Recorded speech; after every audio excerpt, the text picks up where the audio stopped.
Hello friends, in this video we will be solving more numericals based on the memory interfacing as well as IO interfacing. Let us begin.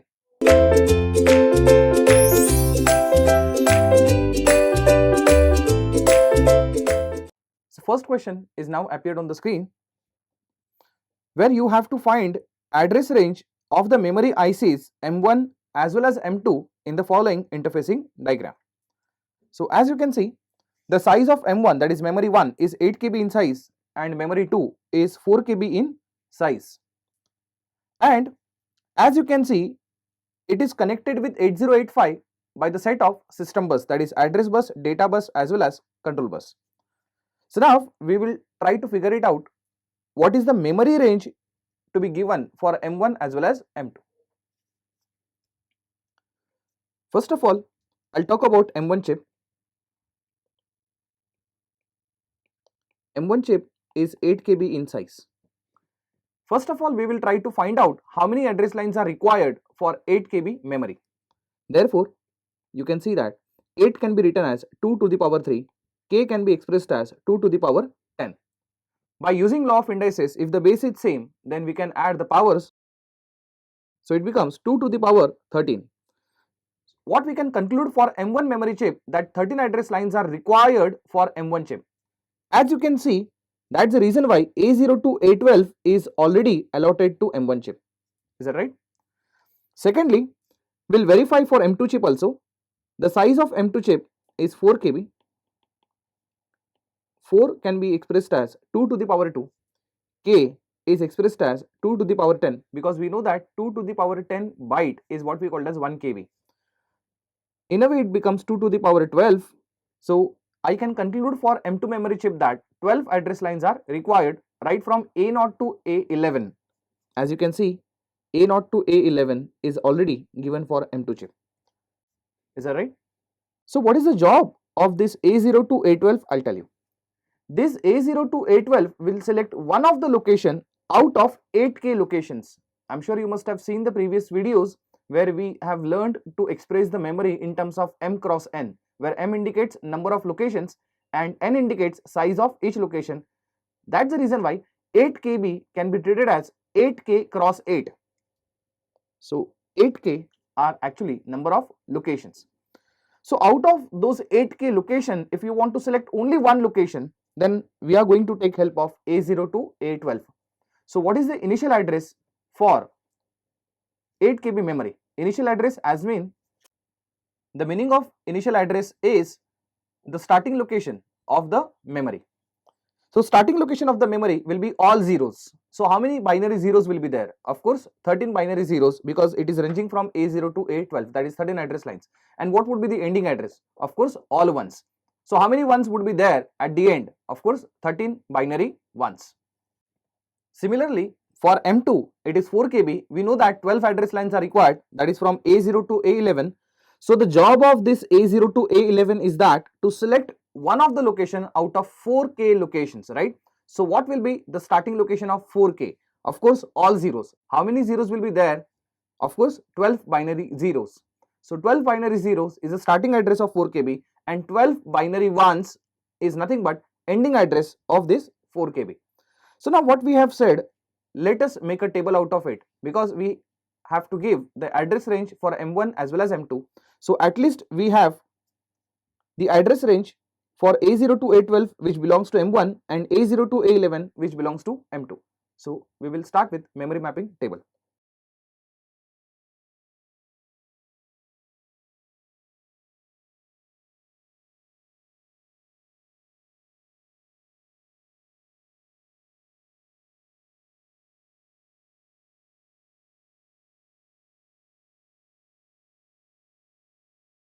As you can see here, I have made two slots, one for memory chip number 1 and other for memory chip number 2. So let us see, the size of M1 is 8 KB, is that right? And size of M2 is 4 KB.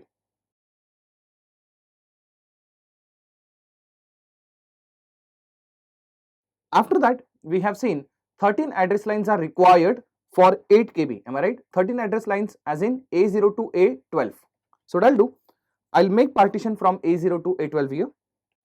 So this is the partition for 8 KB. So what is the starting address for 8 KB memory?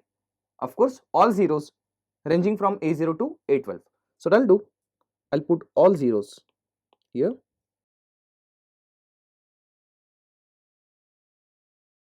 Since we want address range, it means we don't want intermediate address. What we want is only starting address and ending address. So I'm sure you understand that at the end, these all binary zeros will become all binary ones. Remember, these two addresses what I'm writing are just extreme addresses, that is only for starting address and ending address.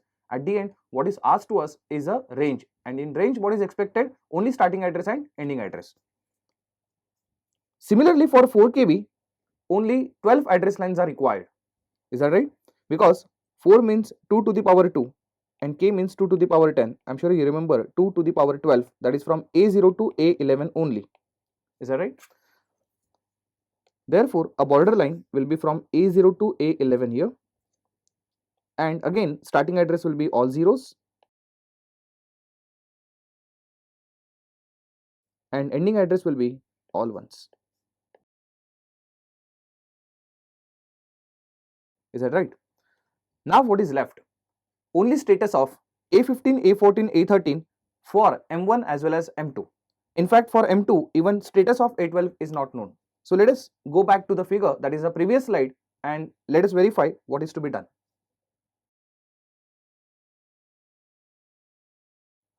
Now we will concentrate on M1 chip first. If you want M1 chip to get selected, this CS bar must be equal to 0. Is that right? Now think about CS bar, from where it has come. It has come from Y0 bar output of 2:4 decoder. Am I right? Therefore, we know that in 2:4 decoder only one output is active at a time, because even though there are two chips, that is M1 as well as M2, we want only one chip to be active at a time. What is the reason? The reason is very simple. Every memory chip provides 8-bit data. Imagine a condition where M1 and M2 are active at the same time. So M1 will give you 8-bit data, M2 will give you 8-bit data. Here U means it refers to microprocessor, which is just 8-bit processor having only 8-bit data bus. Do you think that 8-bit data bus can really take 16-bit data? Answer is no. It means even though there are two chips, we want that only one chip should be active at any given time.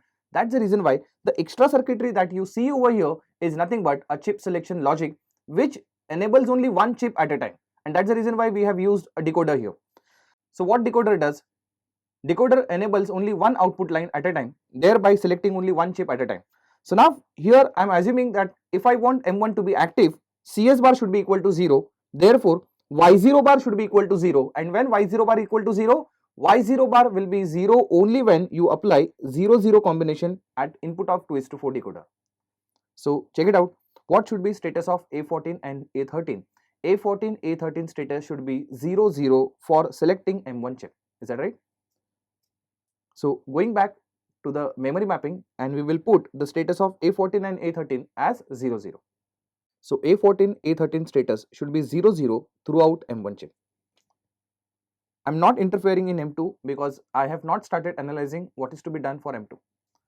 I am again going back to slide number 1 to check what should be the status of A15 now, because only status of A15 is left. Once I get status of A15, I can write address range for M1 for sure. So as you can see, here A15 is applied to 2:4 decoders enable pin. G1 and G2 bar are called as enable pins of 2:4 decoder, out of which you can see a bar is present on G2. It indicates it is active low. Whenever you see active low lines, to select that you have to apply 0, and whenever you see a particular line which is without bar, it is always active high, it means you have to apply logic 1 for selecting that. Meaning that for decoder to work, G1 should be compulsory 1 and G2 bar should be compulsory 0, out of which you don't have to really apply logic 0 separately because G2 bar is permanently ground. Whereas G1 is connected to address line A15, therefore to get G1 equal to 1, A15 must be equal to 1. Only if G1 equal to 1 and G2 bar equal to 0, then only 2:4 decoder is in active state. In active state as in outputs are selected depending upon input. So inputs are considered only when 2:4 decoder is active, and to make 2:4 decoder active, G1 should be compulsory 1, G2 bar should be compulsory 0. So if you want G1 to be 1, A15 should be equal to 1.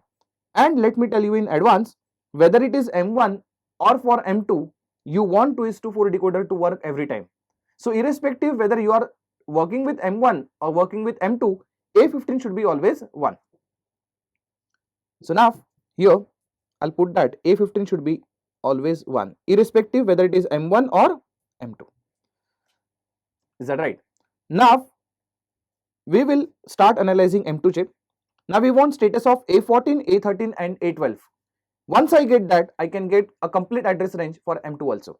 Now let us go back to the diagram and we will try to see what should be the status of at least A14 and A13. Now if you want M2 chip to be active, its CS bar should be equal to 0. This CS bar equal to 0 only when Y2 bar equal to 0. So when Y2 will be active, tell me? Y2 will be active only when 2:4 decoder has input as 1 0. It means A14 should be 1, A13 should be equal to 0. If 1 0 combination is given at 2:4 decoder, then only it is possible to get Y2 bar equal to 0. So what should be the status of A14, A13? It should be 1 0. One more thing, I also want status of A12 for M2, which is missing. So as you can see, A0 to A11 is already provided to M2. Then value of A13, A14, A15 is known to me. What is not known to me is a status of A12. As you can see, A12 is nowhere connected to M2 chip. You can verify it. You can see the diagram carefully. A12 address lines is nowhere related to M2 chip, meaning that if A12 is nowhere related or connected to M2 chip, means A12 is don't care for M2, meaning A12 can be 0, A12 can be 1. I hope you got my point. But status of A14, A13 should be compulsory 1 0. So I'll put that status A14, A13 should be compulsory 1 0. And as I said, A12 status is not known. In fact, it is nowhere connected or related to M2 chip. So I'll put this status as don't care. So now we are done with the address range. Now let us just convert it into hexadecimal address so we can write the final answer. Here you can see that 1,000 is 8, all zeros is 0, 0, 0, meaning that 8,000 hex becomes starting address for M1 chip. Now we want only ending address. So let us verify. 1001 gives you 9. All ones gives you F. Again all ones are there, gives you F. Again we have all ones, this is F. So 9FFF hex is an ending address for M1 chip. Let us verify for M2 now. Now this is 110X, where X stands for don't care. Now there is a problem. Don't care can be 0, don't care can be 1. So considering A12 to be 0 and considering A12 to be 1 will give you different address range. So for M2 chip, we don't have only one memory range. We can have two possible memory ranges, right? Let us verify here. So if I consider A12 to be equal to 0, 1100 is nothing but C. All zeros is nothing but 0. All zeros is nothing but 0. All zeros is nothing but 0. So C000 hex becomes starting address for M2, that is 4 KB chip, assuming A12 status to be 0. Last 1100 can be treated as C, and as you can see, rest of all the bits are equal to 1, so I can write C/FFX. So C/FFX becomes an ending address for M2 memory chip considering A12 equal to 0. Let us see what if A12 equal to 1. If A12 equal to 1, the first combination or first starting address, concentrate on starting address of M2 chip, it would be 1101 because A12 is 1. So you will get D instead of C. Rest of the bits are not changed. Therefore, it will become D/000X. Similarly, ending address also you can write D/FFX. Therefore, for M2, we don't have a single memory range or only one memory range. There are two possible memory ranges, that is A12 equal to 0 and A12 equal to 1. Is that right? So, one more thing you should notice about M1, as you can see for M1, all the address lines are used because each and every address line is utilized for interfacing M1 chip. How come? If you remember, or you can refer the diagram in fact, for 8 KB chip, you have already provided A0 to A12 as input. A14 and A13 were inputs of 2:4 decoder and A15 is enable input of the 2:4 decoder. So in a way, all the address lines were used for M1 chip. Whereas when I'm talking about M2 memory chip, that is 4 KB, if you remember, A0 to A11 are address lines given for internal decoding, that is selecting only one location out of 4K locations. Thereafter, A14 and A13 were input of 2:4 decoder and A15 was enable pin for 2:4 decoder, but only A12 was the only address line which was unused for 4 KB memory. Because of which this type of decoding for M2 chip I'm talking about is called as a partial decoding. So for M2, the technique that is used is what we called as a partial decoding. What is meant by partial decoding? If you are not using all address lines, even if you leave only one address line or thereafter maybe two address lines or three address lines, then such type of decoding is called as a partial decoding. Whereas M1 memory technique, since all the address lines were used, it is called as full decoding. Full decoding is also called as absolute decoding.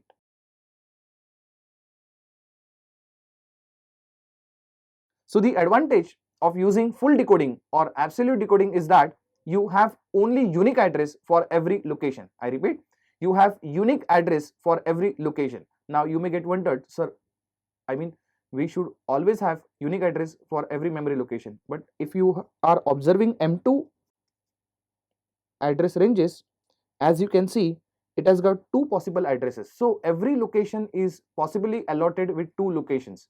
It means the first location of 4 KB memory chip can be accessed by using C000 or D000. Both the addresses are going to access only one location. Is that right? Here also CFFF and DFFF. CFFF is used for accessing last location of 4 KB chip, as well as DFFF is also used for accessing last location of the memory chip, meaning that every location in this memory is allotted with two addresses. Is that right? In fact, I could use this set of addresses for accessing other set of memory. In a way, now what is going to happen? Since both the addresses are used for accessing same memory chip, I cannot use the second addresses for accessing another memory chip. Therefore, capacity with which 8085 could work is now reduced. So when two addresses or in fact more than one addresses are allotted for a single location, then this is also called as a ghost addressing, or it is called as ghost address. The reason why it is called as ghost address, because for one location you don't have unique address, for one location you have more than one address. That is also called as shadow addressing. So this is about calculating the address ranges for a given memory. Let us go to the next question now. Now here we have to find an address range for the following memory IC. The following memory IC given is 1 KB. For 1 KB, first of all we will calculate the number of address lines are required. We know that 1 KB is nothing but 2 to the power 10 byte. So we can say 10 address lines are required, A0 to A9. As you can see, A0 to A9 is already provided. The job of A0 to A9 is to select only one location out of 1K locations. Remember, 1K means 2 to the power 10, that is 1024 locations. So the job of A0 to A9 is to select only one location out of 1024 locations. So what will be the starting address of this 1 KB? Of course, 10 zeros, 10 binary zeros, A0 to A9. Of course, ending address will be A0 to A9, all binary ones. Rest of the address lines other than A0 to A9 is used for chip selection logic. So now we will see here what we can notice. Here EN is written and not as EN bar. What does that mean? It clearly means that EN is active high signal. Compulsory EN should be equal to 1 if you want 1 KB to work. Is that right? Now this is possible only when this input is active. So as you can see, it is coming from 1:4 demultiplexer. And how this 1:4 demultiplexer works? 1:4 demultiplexer works this way. This input is connected to any of the output depending on the select line combination. Therefore, if you want this input to get connected to this 1 1, if you want this connection to happen, 1 1 should be given at A13 and A12. And how do we understand this? As you can see, here it is written as 0 0. So if I apply A13 A12 as 0 0, input would have been connected to 0 0 line. So at least now we have identified A13 A12 status should be 1 1 for this 1 KB memory chip. As you can see, there are no two chips, right? Only one chip is there. So whatever we are discussing is only applicable for this 1 KB memory chip. After that, if you want 1 here, then 1 only should be provided via this AND gate. So we know the rule. AND gate output is 1. It is possible only when all the inputs are set to 1. If all the inputs are set to 1, now we can actually see the real sources of them. The first logic one is coming from A15. If you want A15 to provide 1 here, we should actually apply 0 because the presence of NOT gate. A14 should be similarly 0. A11, as you can see, it is directly connected, it has to be 1. And A10 is also given via NOT gate, therefore the status of A10 should be 0 in order to get 1 here. So now we have each and every address line status. We can now have a memory mapping which will give me address range. Remember, address range means you want only starting address and ending address.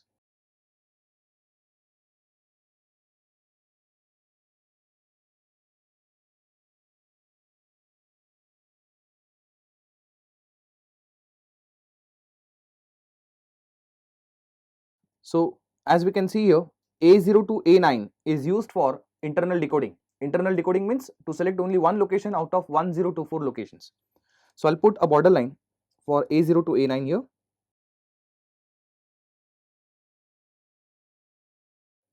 And of course, initially all the address lines will have all zeros.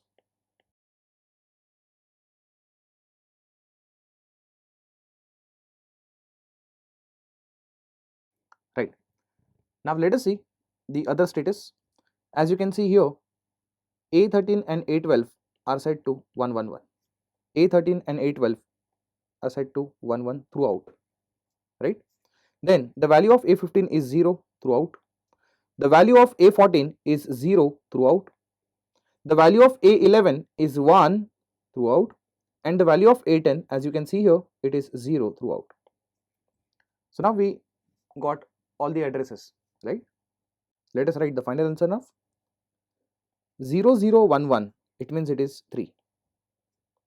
1000 is nothing but 8. All zeros is 0. This is also 0. 3800 hex is starting address. Now I'll write ending address. 0011 is again 3. 1011, it is B. All ones, it is F. Again all ones we have, this is F.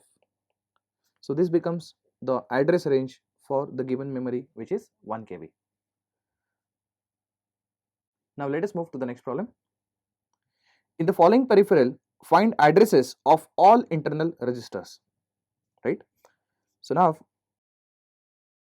first of all, as you can see here, A2, A1, A0, I'm talking about these address lines. A2, A1, A0 are used as register selector bits. Okay, see, when I'm talking about memory IC, we know that in memory what we have, number of locations, and out of those many locations we have to select only one location. That's the reason why for every location we have got unique address. For every location we got unique address. For every location we got unique address. For example, if I'm talking about 1 KB memory chip, see, it is just a single chip, but inside the chip there are 1024 locations. So to select only one location out of 1024 locations, you have to provide different 1024 addresses. Is that right?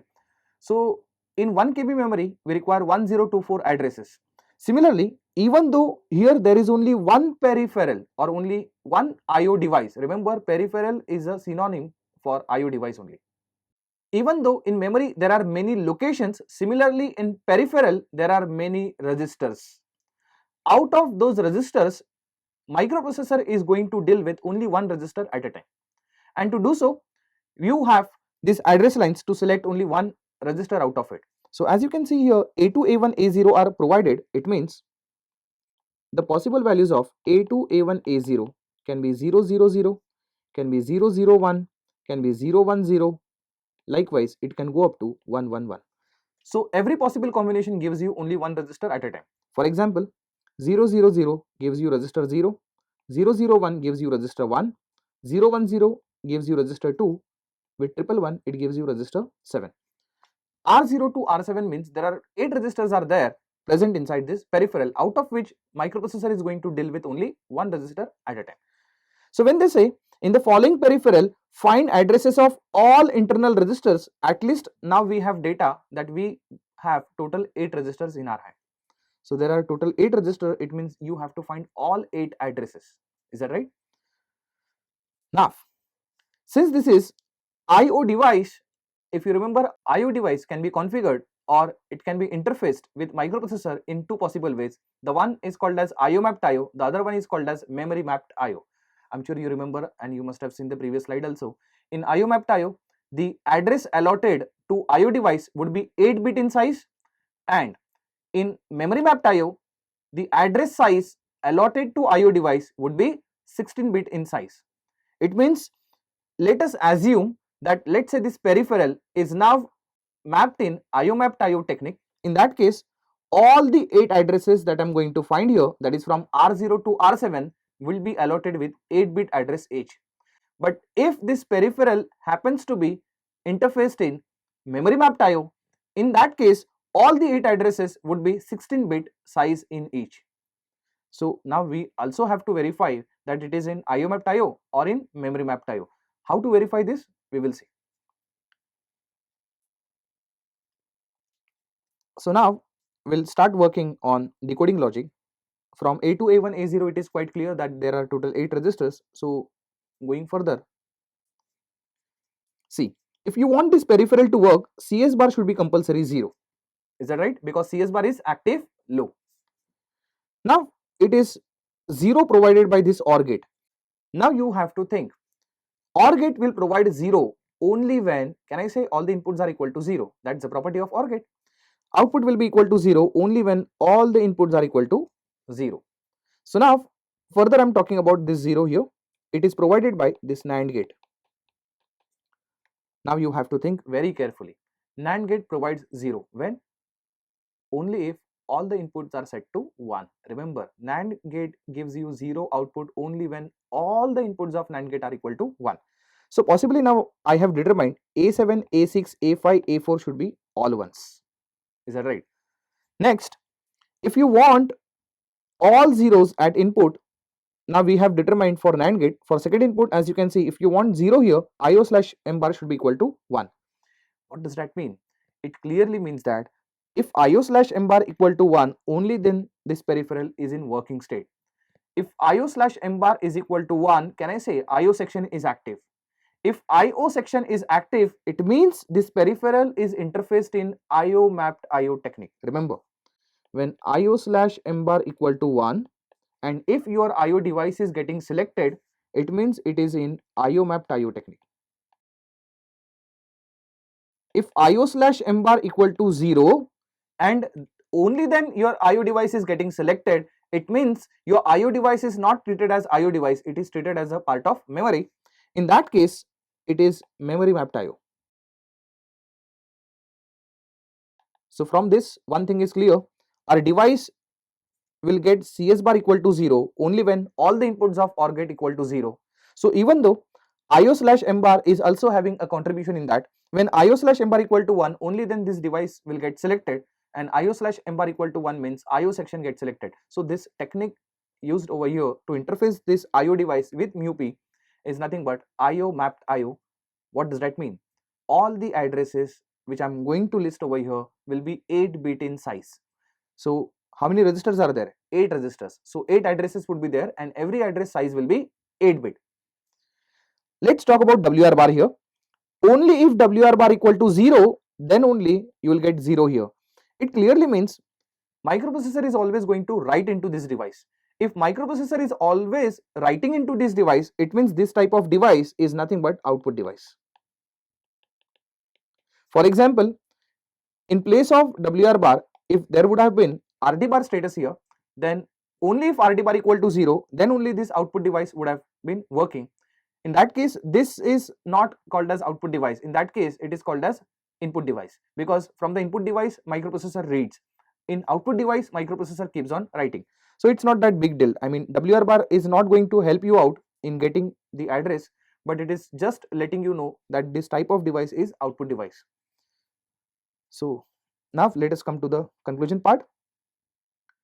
We want to have 8 addresses, so we will now go to the next slide and we will list out all the addresses, that is 8 addresses.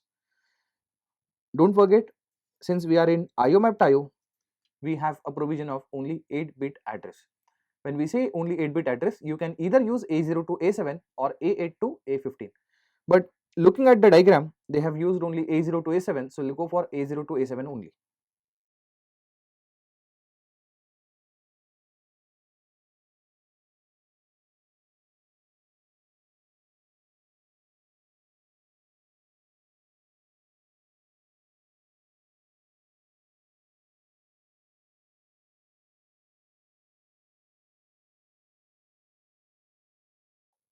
So I'm going to write registers here. We know that there are 8 possible registers called as R0, R1, R2, R3, R4, R5, R6 and R7. Out of which, if you remember, A2, A1, A0 is responsible to select only one address at a time.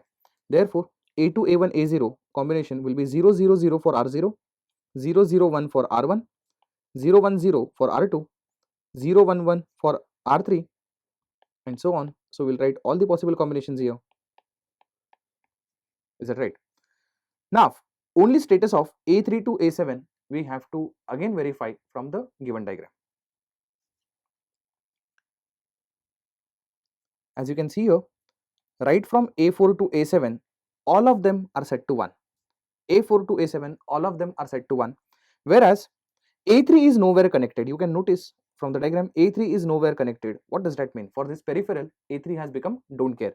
But A4 to A7, all of them should be compulsory 1. So A4 to A7, all of them are compulsory 1.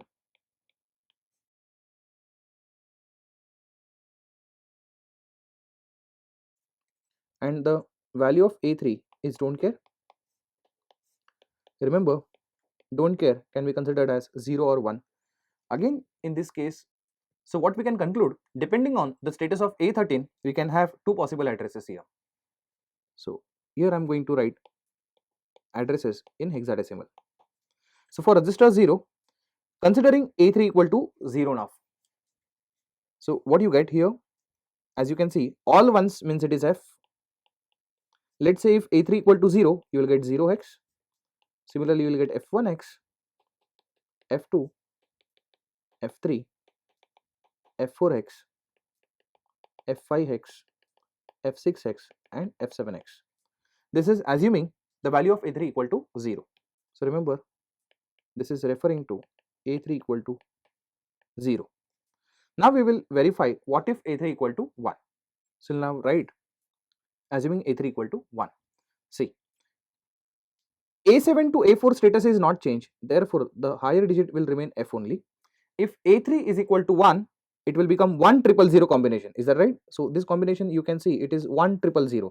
So 10000 means it is 8, F8 hex. So now you start getting everything in series. Assume all of them are 1 now. Therefore, you will get F9. Then 1010 is A. So this is FA, FB, FC, FD, FE and of course FF. All of them are hexadecimal. So now we have found out addresses for all the registers here, right? Let us move to the last problem now.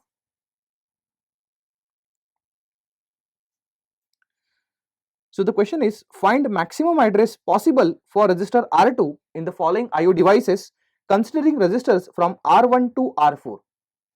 So this is a IO device. See, even though you got only one device, you have multiple addresses because every IO device may contain more than one register. So for every register, it is our duty to allot a single address.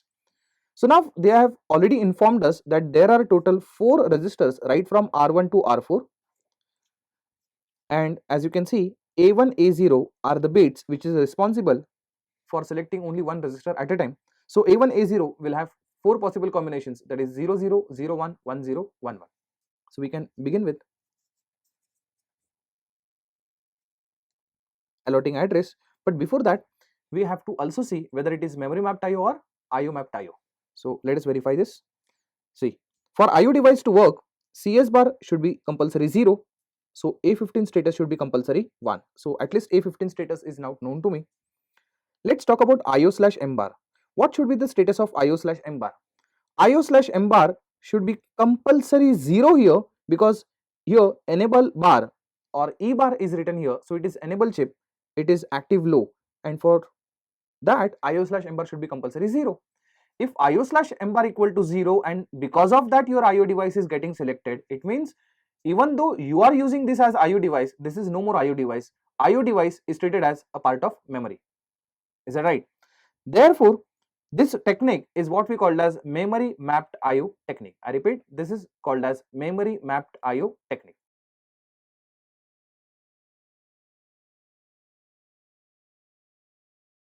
So what I can see here, A15, A14, A13, A12, A11, A10, A9, A8, A7, A6, A5, A4, and finally I can write A3, A2, A1, A0.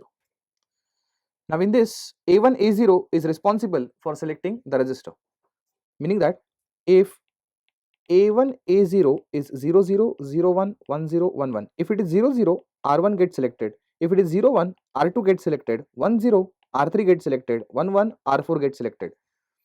Read the question carefully. You don't have to find all the addresses. You have to find only address for register R2 here.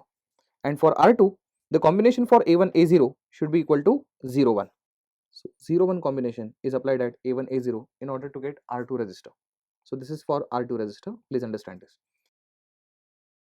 Rest, as you can see, the value of A15 is also known, which should be compulsory 1. Is that right?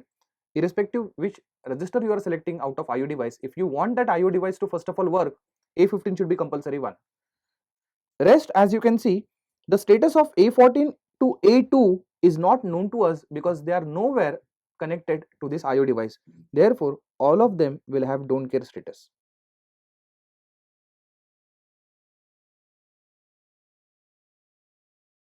Is that right? Now, these don't cares can be treated as zeros or it can be treated as ones also, right? But then you have to again read the question very carefully. Find maximum address possible for register R2.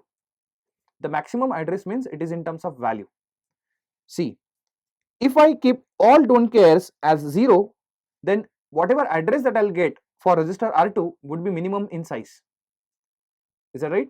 But if I assume all don't cares as ones, only then the address what I'll be getting for register R2 would be maximum in size.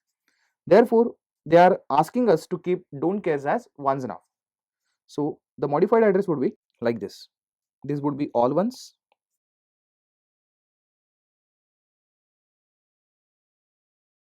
And this is something that we cannot change, has to be 0, 1 only. So now see what you get. This is F, F, F, and 1, 1, 0, 1 means it is D. So what is the answer? Answer is triple F D hex. So this becomes address for register R2, which would be treated as a maximum address. I'm sure now you have understood all those interfacing techniques. Whether it is IO device or whether it is memory device, you have to just keep calm. You have to just read the question very carefully. Especially when it is IO device, you have to be very careful whether the IO device is interfaced in IO mapped IO or memory mapped IO, you have to see it very carefully, because if it is in IO mapped IO, address allotted is 8-bit. If it is memory mapped IO, address allotted is 16-bit. Remember, if a particular address is not used for a particular chip, then that particular address should be treated as don't care.